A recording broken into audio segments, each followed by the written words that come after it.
All right, welcome back to another episode of Dogging It Lunchtime Edition for me. What's up, fellas? Not too much stuff with you. Up, we got the producer dogging it. Yeah, we're doing the Okay. Picasso version of the Dogging It show. Oh man, hey, we Okay. looked down at the calendar this morning and we saw it's October 6th. Which means And we tomorrow, said, wait a minute. Yeah, we were like, hey, there's some thing coming up October 7th. What was it again? And turns out it's the General Assembly vote on whether players will be banned from the WPA for playing in non-sanctioned events tomorrow. Yeah. What do we know about it? What's happening? We know that there's politicking going on in Qatar as people try to pocket votes, right? I mean, it's like any other thing that's getting voted on. One side is trying, they know how many votes they need to get something passed. And they say, I've got 3 in my pocket. I need 2 more. We saw it on West Wing all the time, right? So I'm sure there's politics going on with pro ban people and anti-ban people there to, try to get this thing resolved. How much do you feel like it's shifted considering everything that we've gone through, right? Because they come on the show, or Aishan just basically comes on the show, drops the bombshell, right? We're all taken back, saying that we expect, a ban to come down during our General Assembly. Then they backtrack some and put out a press release saying, well, hold on a minute, we haven't actually agreed to anything. Right. How much do you guys genuinely believe that the decision hasn't been made, and do you feel like there's a chance that a ban won't come down? 0% chance. I think the ban doesn't come down. Yeah, I don't know, to be honest with you. I mean, I don't think a decision's been. I think a decision's been made by certain people. I think it's pretty plain to everyone who's been following this at all that the ACBS, which is the Asian Confederation, which oversees all of the Asian national members like Taiwan and Singapore and Philippines and whoever else, they are hardcore set on ban, right? But that's a big fish, right? Because that includes Hayball. The ACBS is a really big fish. Right. So they've got their minds made up. No one's changing their minds. But they also only have 1 vote, right? So these bigger federations have 2 votes, but because ACBS is a new member, kind of a probationary member, they only get 1 vote. Okay. Well, they're already shifting their weight a little bit, Mike, too. Yeah. I'm sure that they're trying to, hold sway over people. The other one is the European Pocket Billiard Federation, which we know is for stricter rules, right? And they have 2 votes. So we know that because they've already, the Polish Federation has already put the clamps on Polish players playing in non-event. So we know that those European federations are already in force. So that kind of leaves the rest of the world, which are smaller fish, but they have equal representation for the most part. So so then it's a matter of, can you get who's gonna who's going to convince the other ones to vote their way, and what is the argument for and against? That's the biggest part of it. But they used the ace up their sleeve, Mike. That was the last move I felt like they have, was to impose the ban, and I feel like they went with this Hail Mary shot. But if they don't go through with it, what's the move for them? What are they able to do? How do they maintain for who? The WPA? How do they maintain any kind of control over the players, or have any kind of? They're already controlling the players. Well, I mean, the national if they don't impose a ban, is what I'm saying.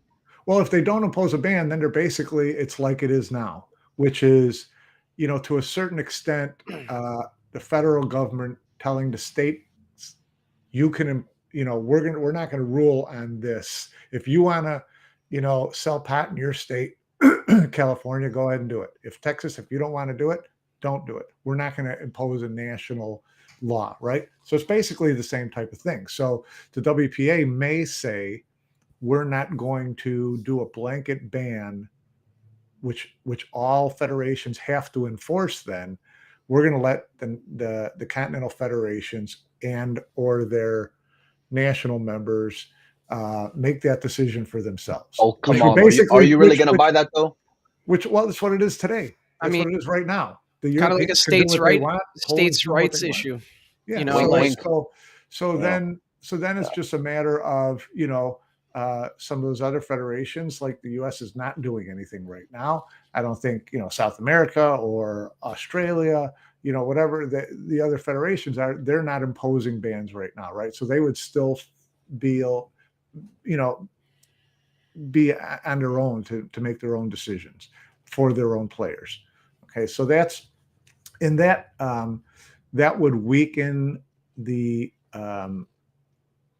European and Asian federations, muscle a little bit, because then the Asians and Europeans will be the only ones who aren't going to be allowed to go to play in all these other events, right? So they're going to end up looking a little bad with that.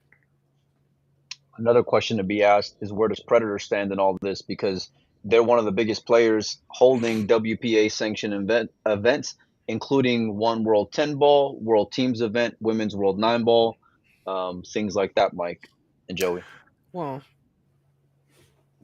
go ahead, Go ahead, Mike. Joe. No, No, no, go go ahead, ahead, Mike. Joey.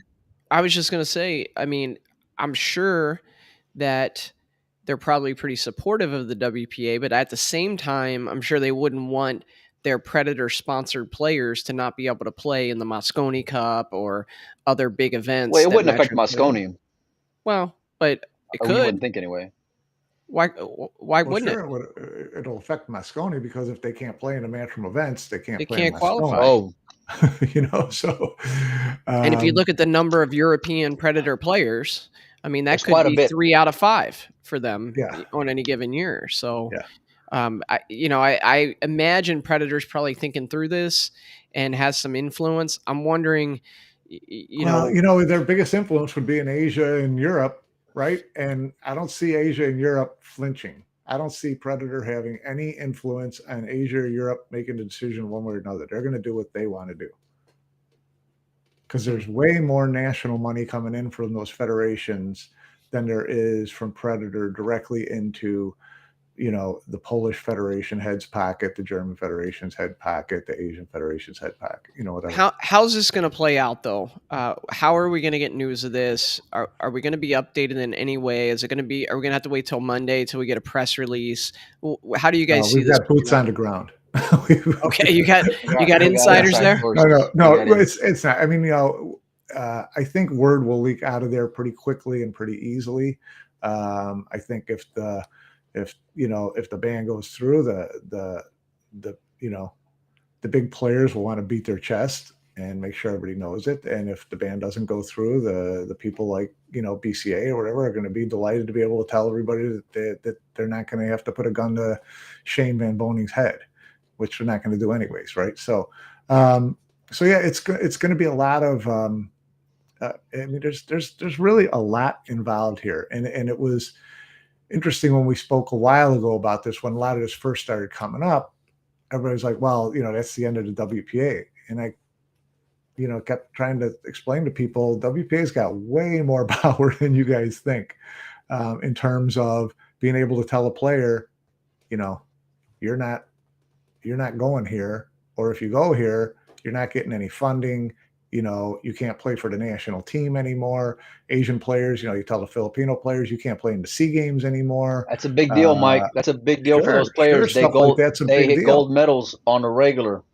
Guys like Carlo, who's out there in Qatar, players like Achua or Rubalin, who have represented their country before. That's a Right. big deal. The SEA Games is akin to the Olympics for those Asian countries, Mike. Yeah, of course.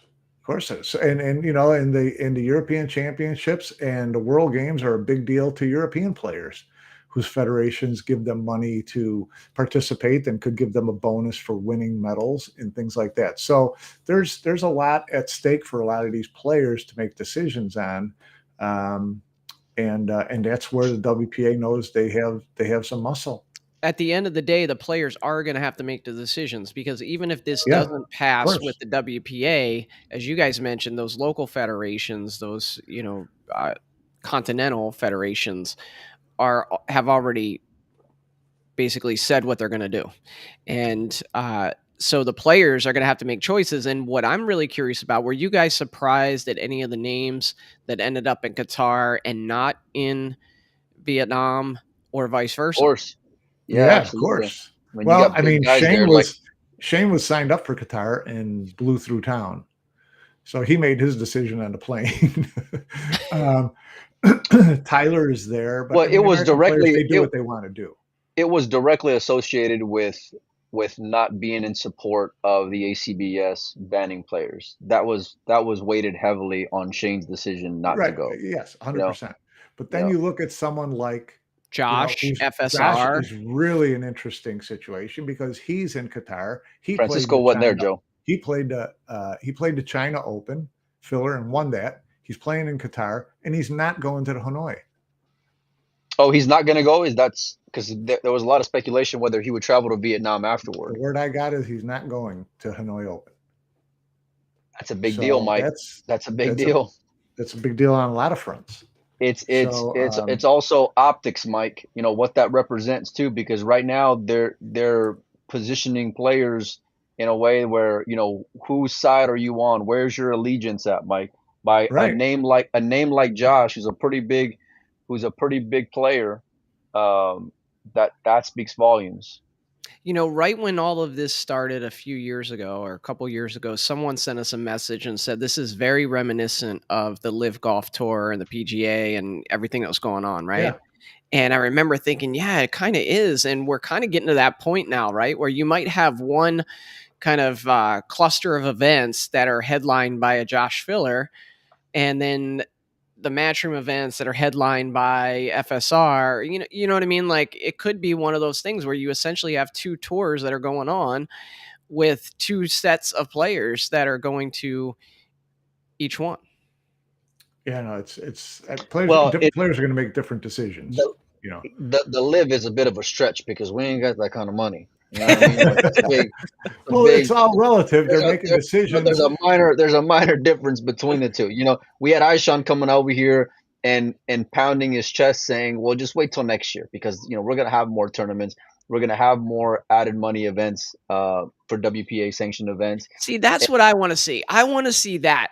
I want to see a whole bunch of competitive events with a lot of money where they could say, you know what, you're not going to want to go to this other thing. You're going to want to come to us instead of just, like you said, Mike, pounding your chest and saying, we are the authority on pool and you have to decide to come play with us. So I don't like that. I mean, put up, let the players decide. And if you have a better product, they're going to come to your side. Well, how would you feel knowing that they're there just because they're scared not to not be there? Yeah, that's the thing. There's a difference. There's a difference between making your own decision and having your decision made for you. And so you get into some of these situations, like with the Polish players, where it's fear driving their decision, not this is a better opportunity for me than that. And what are they saying? What are the players saying out there to those folks? I wonder. Do they have a platform? What do you mean? To talk to their federation, to talk to the players have never had a say in their federations. It's never had a say in their federations. It's a lot of things that are dictated to them. I feel like but they don't have necessarily that voice to be able to, shift their weight around, so to speak, within that federation. Which is unfortunate because without them, there's nothing.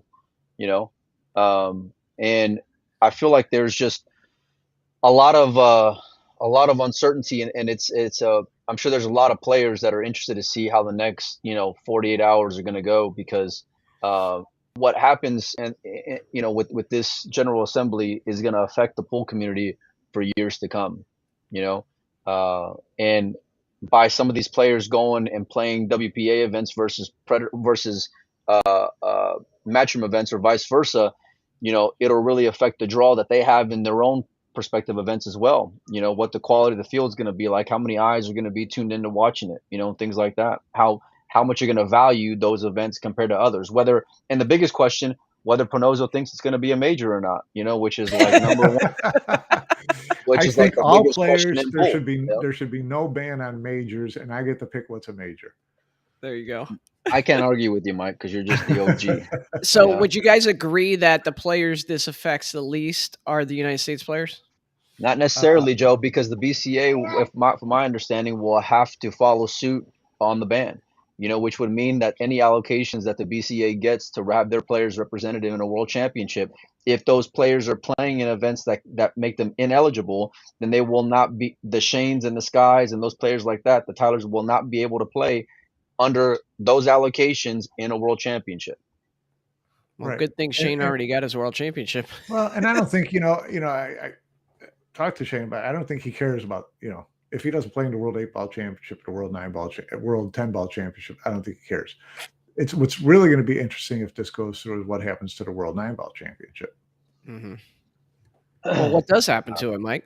I have no clue. I mean, there's just so many different angles to that because promoter exemption, Mike. Promoter exemption. But there's there's still a contract there between Matchroom and WPA. So that I'm sure is real buttoned up. That has very specific language would be my guess. It probably does. It probably does. So is there language in there that it would allow the WPA to say you're in breach? We want our tournament back.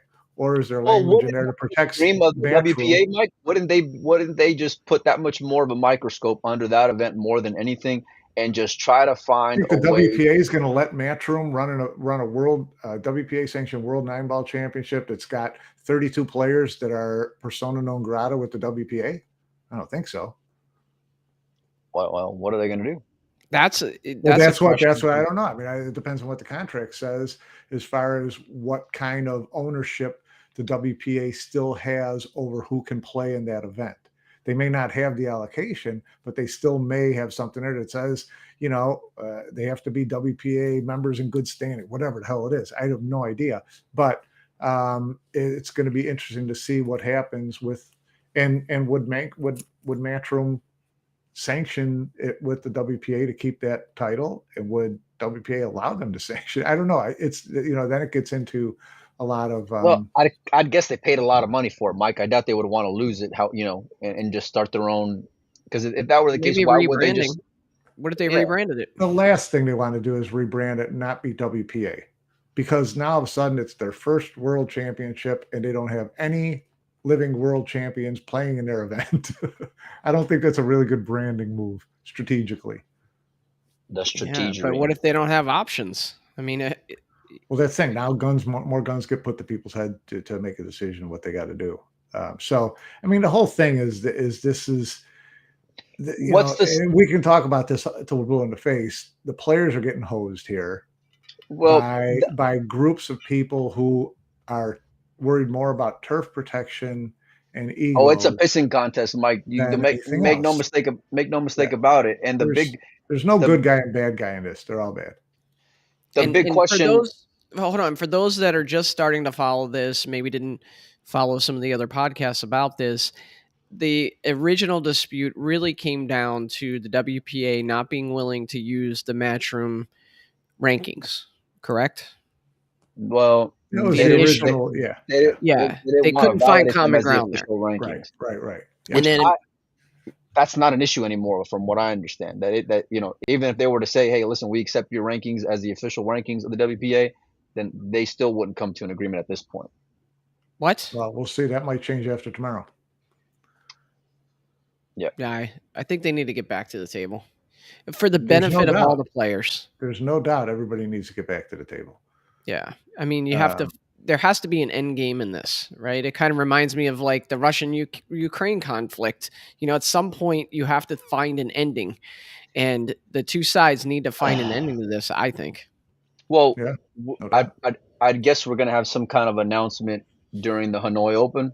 Just makes sense considering that these ACBS emails came out during the U.S. Open, that they would want to, continue to kind of throw shade on their events or just put a shadow over it, would be my guess.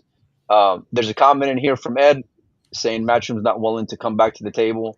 An attempt was made last week. I'm sure the three of us know what he's referring to, and I don't see any ground being made in that aspect.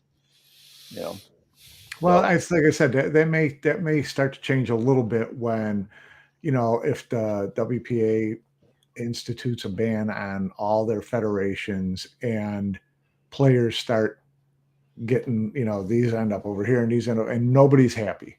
When nobody's Well, happy, they'll find a way to try to make it work, and none of the players are going to be happy. the What argument started with Asia, but what's to stop them from then saying, once they accept the ban, to say, okay, listen, now we're just not gonna. It's not just gonna be about Asia and the Vietnam Open or the Hanoi Open. Now, if you're gonna play the UK Open, you're gonna have issue. If you're Yeah, gonna well, play that's what we're the talking about. European Open, that they're just gonna continue to spread their wings on things that are gonna be included under that umbrella. Okay, here's a question. Well, they're all Look at non-sanctioned events, so it'll all be included look anyways. look at the field in the Qatar Open. Do you think that in any way kind of affects the way Matchroom's thinking about this situation? There's certain players there that they would want to see in Vietnam right now, and they're in Qatar. How is Matchroom feeling about that? I'm sure they're not happy seeing a guy like Josh out there, or a guy like Carlo, or the Cole brothers, or any other big name. I mean, there's other guys. There's middle of the tier players that okay, but the big names are the draw. There's no show without the players. Well, The even player, players like Kwok, who the Vietnamese oh, player who massive, who massive. was in Qatar. That's like shocking to me. And not in Hanoi. And Yeah. he will not be Not, playing. not He going will to be not in be the Like, playing. think Hanoi Open. about He it. won't. You're a professional So, yeah, pool player in your home country that never really gets big tournaments like this, and now it finally happens, and you can't be there. yeah. Not because you don't want to be, I'm assuming, but because your hand was, forced. Yeah. So, yeah.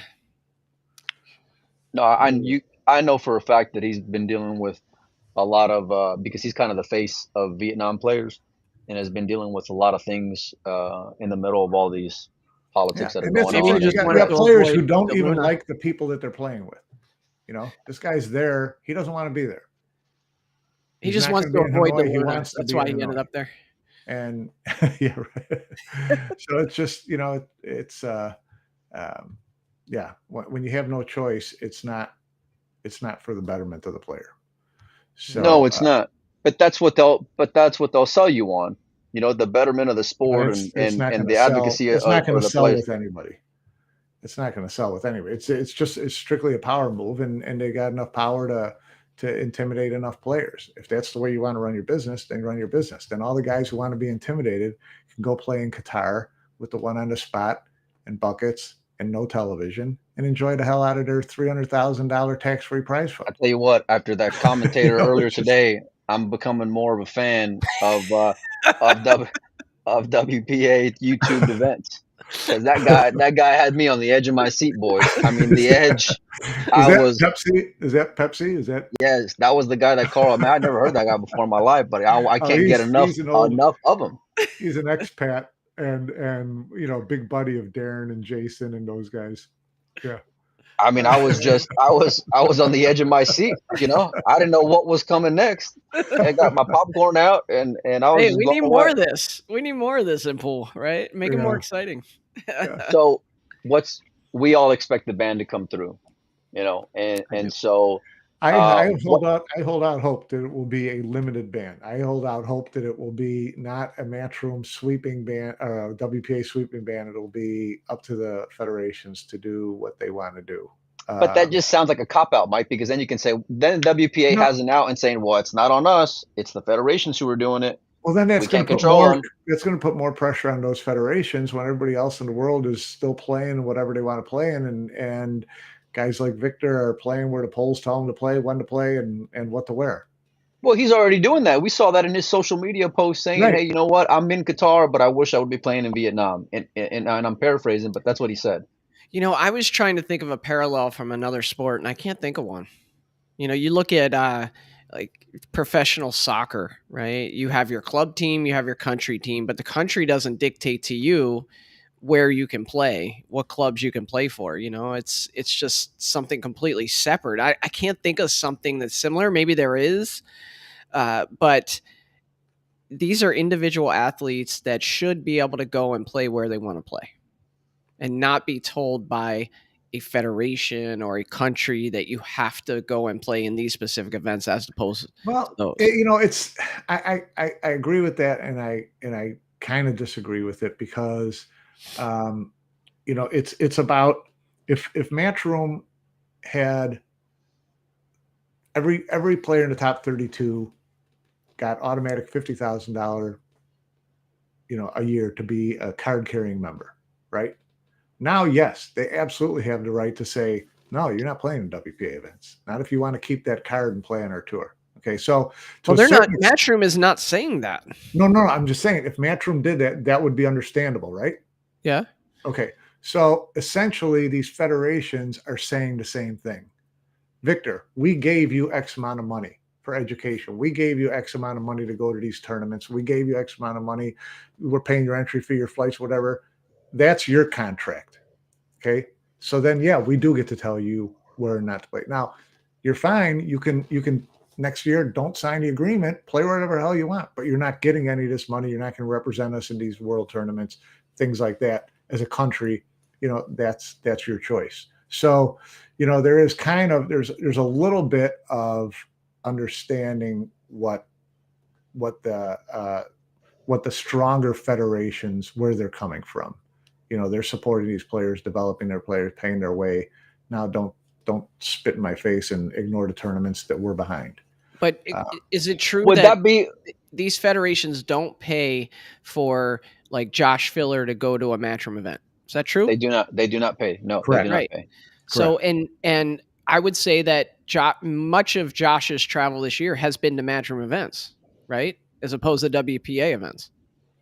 Well, yeah, there haven't been any WPA events until about now, unless when you include the World 10 Ball. Yeah. So I mean, I kind of don't see. I don't understand, I guess, why Josh is in Qatar. Maybe some of the other players who don't quite make as much money as Josh. Okay, fine. But the German Federation is a big boy. They're one of the biggest. Yeah, they get a lot of money. And are they protecting their own jobs? Yeah, but I don't think they're going to lose their job if Josh plays. But is Josh's decision less about the federation and more about Predator? No, I would think Josh's decision is more about the federation, but who knows? That only Josh could answer that. Because you got the World 8 Ball coming up, and obviously he's a Predator player, Predator support of that event, right? So people got to make. Someone just pointed out Moritz went to Hanoi, right? So you got some going. Albin went to Qatar. Mario and Max went to Hanoi. Yeah. So players are starting to make their decisions, and and saying that this is where I've got security, or this is where I'm willing to roll the dice, or whatever. It just shouldn't be that they're put in that position. That's all. Yeah. Well, one thing's for sure, we're going to stay up to date on what's happening out there. We got some people out there that will be getting us information, and as soon as we hear something, we will get on here live, or we'll put something out on Windows Open, let you guys know what we heard. And I don't know about you guys, but I don't even know what to root for here, because I feel like either way, if the vote is no and they don't ban players, I feel like the federations will still ban players. Yes. And then if the vote is yes, maybe that's what to root for, because then it creates such a conflict that the conflict is so deep that eventually we're going to have to see some common ground here. We're going to have players, dictate what's going to happen. I don't know. I don't even know what to root for, to be honest. Interesting take there, Joey. What's that? Interesting take there. I don't know. No, but I mean, it's not. It's like, do you root for worst case scenario so that push really comes to shove? I don't know, maybe, but I mean, we've already had in there though. I don't think. I mean, they must have known the writing was on the wall, but yeah. If they do the all ban on everybody, the most interesting thing to be is going to see what happens to the U.S. players. Well, they don't. I mean, they don't. I don't think they would really care, and I think they'll always be welcome in Matchroom events. And if they're not invited to the WPA World 9 Ball Championship, they'll be invited to every other event on Earth under Matchroom's calendar. Gladly and welcome, and they'll have all the American fans tuning in, and it'll just make them that much more villainized in people's eyes. So who's representing the U.S. in all the world championships then? Hunter Lombardo, come on down. I said this might be my chance to win a world championship. Pete. Yeah. Well, he's America's favorite player right now anyway. Him and Scott. So it's perfect timing. Come on, Uh, Max. Everybody's playing in Illinois. yeah. Max making the Moscone Cup, Mike. He's gonna shock the world. You just Well, don't know. but seriously, my point is, like, if it gets bad enough, then you have maybe Albin, Max, and Mario kind of get some solidarity there and say, we're going to decide this, right? And then they reach across the border and they talk to the German players, and it kind of builds this situation where the players really dictate what's going to happen and leave one of the two kind of out to dry. And I think we know which one that would be if that comes to that. So Here's the thing, I don't want anybody hung out to. I don't want either association, group, promoter, federate. I don't want them hung out to dry. We're not. We don't okay, come out ahead when somebody completely drops off the face of the earth. okay. So question, Mike, why are we even here? Like, you don't want anybody hung out to dry. I get it. But why did we even have to get to this point? What was so wrong about the way things have been for the last couple of years? Because they didn't want to feel like they were left out again or Yeah, continue but to be left I'm out. saying what could have happened is nothing, right? WPA, the federations could have just been like business as usual. We'll continue They feel support. slighted, Joe. They feel slighted, and they see all these events happening, and they're not getting a piece of it, having no control or say in it, and and I think they're some trying of to it's flex a little bit. something's a piece of that they weren't getting, and some of it's just, wait a second, people are basically just saying that we're not necessary. They're going to do what they want to do, when they want to do it, how they want to do it, and tell us to F off. At some point, we have to stand up and assert whatever power we think we have. Kind of a natural response. Yeah. And the result of that might be that they're really not needed. We'll see. Where do you think the players go? At least at the professional level, right? The It's which junior players? level, I think we all agree. Okay, Which let's players? I think top that there's level going to be top level players. I think there's going to be like a split between which ones go when and where. I mean, I'm really interested to see what happens to the Cole brothers, because the Asian Federation, no matter what the WPA does, the Asian Federation's coming down hard, and this whack job in Qatar is not going to budge. So they're going to have to make a decision. Are they going to play for their country in the SEA Games? Are they Mike, going to play don't for their listen country? from someone who's called people assholes and everything else. Don't call them names, Mike, because then they may not come on the show. So whack jobs may be frowned upon, Mike. Trust me from experience. That's almost as bad I'll as just Molina tell the the guy other night, calling people MFers. I'll just tell been the guy there, from done that. Qatar. I'll just tell the guy from Qatar that it's a term of endearment in Italian families. There you go. There you go. Well, like Joey said, we will be up to date on everything going on as soon as we hear any kind of word. I'd imagine that they'll probably be buttoned up as best they can be about it, but hopefully we can find out some information. Either way, if a ban does come down, I expect there to at least be some kind of grace period, right, before they start. Yeah, it won't be like it'll at least be the beginning of the year. That's what I would think. Yeah, Yeah, that's at least what I would think. which doesn't take into account a whole lot out of events, but it takes into account, the Predator World 8-ball and things like that. So yeah, we'll see. I wouldn't expect anything to go into place before the first of the year, but It's already in place, though. for individual confederations, but Yeah. it has So why been, do you it think has they been would all wait? along. Why do you think they would wait? I don't think Because they'll wait. they wouldn't tell, if they were having everybody do it, they wouldn't tell the BCA they got to tell people tomorrow that they can't. There's been plans made, tournaments. Hey, who knows? Because if they were to do that, listen, if they were to do that, one of the bigger names that's been conveniently quiet in Predator will have a lot to say. Because imagine their World Team Championship, a big chunk of their players gone, not allowed. The World 8-ball Championships gone, not allowed to attend. You think that's going to go over well? I don't think so. Yeah, true. 1,000,000%. So they would have to have some kind of grace period in there. Well, interesting times in pool. We will certainly follow it, and we will get you guys more information as soon as we have it. Later, guys.